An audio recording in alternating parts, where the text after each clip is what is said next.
welcome to Book Club Preview. I'm Michael, and today we're looking at Ender's Game, Chapter 13, Valentine.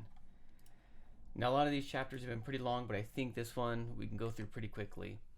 It starts off with two unknown people looking at or talking about Valentine and Peter, because Demosthenes and Locke have become really huge in the internet and as political figures. And they've been trying to find out who are these people, partly because they were afraid the Russians might be involved in there. But they finally found, oh my goodness.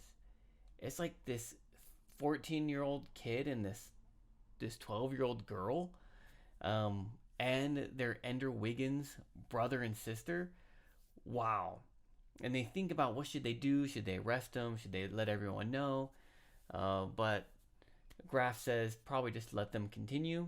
And so they do. They let these children continue playing around with like presidents and governors and ambassadors, talking with them on the web. Pretty crazy. It then goes into Valentine. And the first half of this chapter is Valentine's perspective. And she's thinking about the success that her and Peter have had, and even how she's kind of changed her mindset to think a little bit more like Demosthenes, about how the Russians are actually a threat and how they are really doing some troop movements, and how other people part of the Warsaw Pact are probably going to go back to war, and how dangerous it actually is.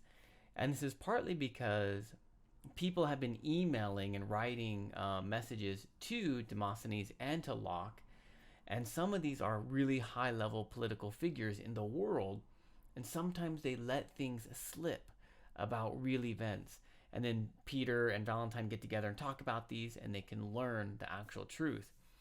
And so Valentine feels it's a little bit weird, but she's actually becoming more like Demosthenes. Also, he's becoming really popular, so much so that sometimes Peter gets jealous and angry because she's more popular, or this character is more popular than Locke is. And he identifies more with Locke. Even though his mindset is more like Demosthenes, his character is Locke. And so sometimes he gets angry at Valentine. Well, it ends up one day after school, she's going home, and Graff is there to meet her. Now, Graff has gained a little weight. He's in civilian clothes, so she doesn't recognize him. But he says, hey, come with me. She says, I don't want to. I don't take rides with strangers. He has a piece of paper with her parents' signature saying, you can go with this guy. And so she says, fine. She gets inside the car, and they take off to the middle of nowhere. And Graff tells her pretty much, hey, we need you again. We need you to talk to Ender. This time you get to see him, and he's lost his ambition. We need you to help him get it back. She doesn't want to, but at the same time, she just feels like she has to see him. And Graff says, look, you need to trust me just as I trust you, because I know that you're Demosthenes, and I know your brother's Locke, and we're not turning you over to the police or the government. But I also trust that you're not going to tell your brother about this encounter, because that could mess things up. We're trusting you, so please trust us. And so Valentine decides to agree. She goes and she sees Ender. Ender has been on Earth for like 3 months, and he's just been camping. He's made a little raft. He goes out into the lake. He just swims all day. It doesn't do anything. He just relax. He's lost all ambition, all will. But when he sees Valentine, things are a little awkward. They try to talk about life, about things that are going on, but there's been so much time, and they've changed so much. Valentine's been hanging out with Peter, and she tells him about all the things they've been doing. Ender is a killer now. Ender doesn't know that, but he's a warrior, he's a soldier, and Valentine can see this, and things are a little bit weird between them, but they still love each other, and Valentine kind of cuts through all of the walls that Ender's been building, to get to his heart. And Ender shares some real important things. One thing is it's like the Wiggins, they can understand people and see them. Peter can see their weakness. Valentine can see the good part, and Ender can actually just see that person as the way they see themselves. And he says, "Man, the thing that hurts, Valentine, is I've defeated so many people. I've hurt so many people, but when I'm defeating them, I completely understand them. I understand them in a way that they understand themselves. And in that moment, I actually love them the way that they love themselves." And she's like, "Wow, that's really special." It's like, but that's not the point. In that moment when I love them, I destroy them. I smash them. And that's where we see like there's such pain and such hurt. And if you remember, with Stilson, Ender defeated him, which we realize now that Ender actually killed him. But Ender goes off to the side and he just starts to cry. And the reason he cries is because he loved Stilson in that moment, but he still had to destroy him to protect himself. And with Bonzo, it was the same thing.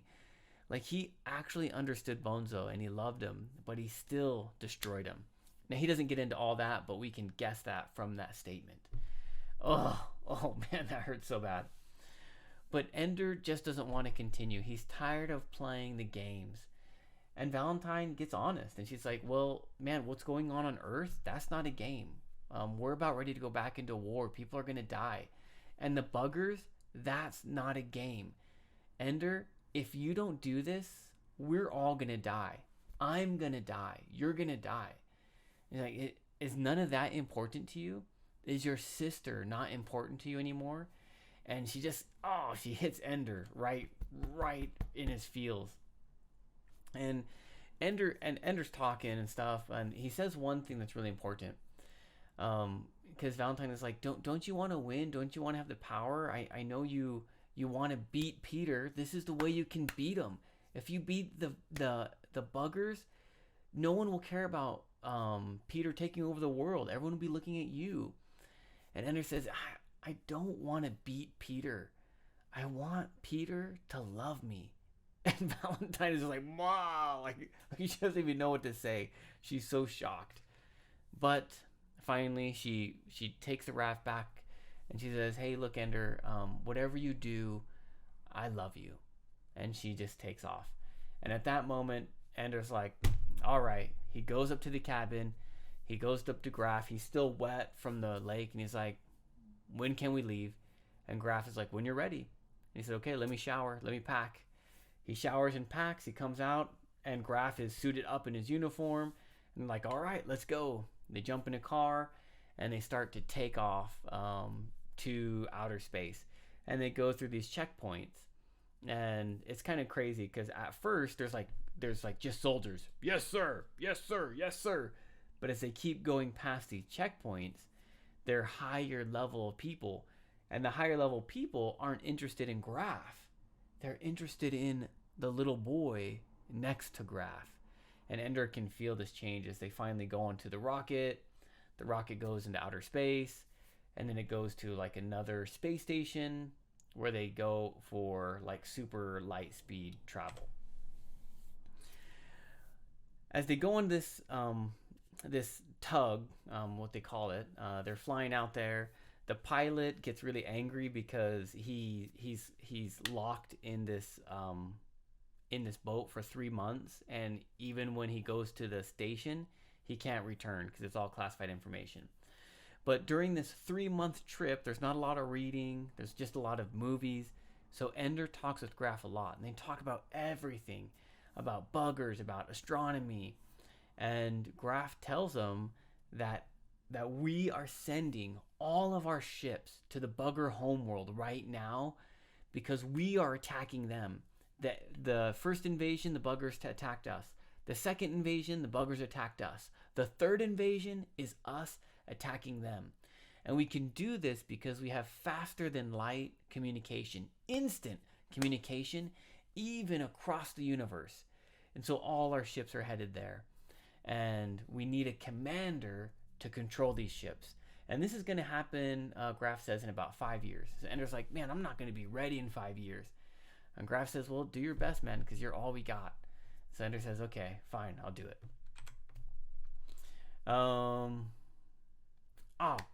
As they get to Eros, and they're about ready to go to the planet, which is like completely dark. It's like a black hole planet. There's no light. There's nothing. You can't even see it.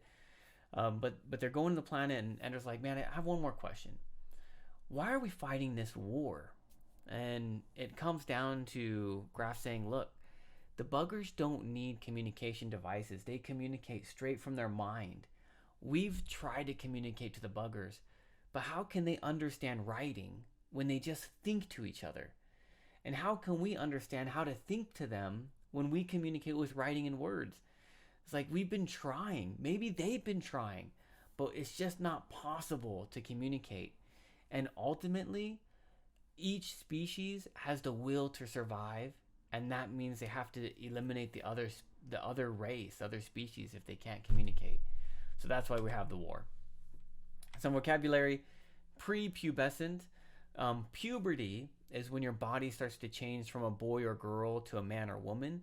So prepubescent is before that happens. So you think of like a teenager, okay? Teenager starts to change into a man or a woman. Before that, a 12-year-old, right? Elementary school kid, 14-year-old boy, middle school student, right? Not quite high school, not quite turning into a man or woman. Coincidence means something happens at the same time as something else, but it wasn't planned, which a lot of people say, I don't believe in coincidence. Pacific, this is not like Pacific Ocean, this is pacifist, meaning I don't fight. And this is like Valentine. Consolatory, relax, peace, calm down. And this was Valentine's personality. Expose is to show, to shine light on, to let everybody know, like to expose a secret. Regale is to share, to tell a story. Chauvinist, someone who believes that their opinion is right and the other opinions are wrong. Deteriorate is to break down or to get worse, to get damaged. Subservient is to be like a servant, to obey, to submit, to follow. Few more. Cusp is like the edge. Infuriate means to make very angry. Fastidious is so sorry, I forgot what it is. Like hardworking or quickly. Has something to do with the birds moving their feet fastidiously. Hardworkingly, quickly. You can look it up yourself and tell me what the definition is in the YouTube comments. Derisive is impolite, rude. The pilot says mean things to Graf, but Graf is a higher rank. Albedo is reflective ability. So maybe you see my head here. I got no hair. The light is shining off my head. That is reflective. That's albedo. It's a level of reflectivity. The planet Eros has none, so you can't see it because the light doesn't shine off of it. It sucks the light. Slack off means to relax, not do the things you need to do. So Graf doesn't want Ender to slack off. Oh, I don't need to worry about the war. Oh, if I fail, someone else can do it. He wants him to do his best. That leaves us with our discussion question. How would you communicate with the buggers? Or how would you try to communicate with the buggers? Of course, please make your own discussion question. That is all the time that we have for today, but thank you so much for joining me for this episode of Book Club Preview. I'll see you soon. Bye-bye.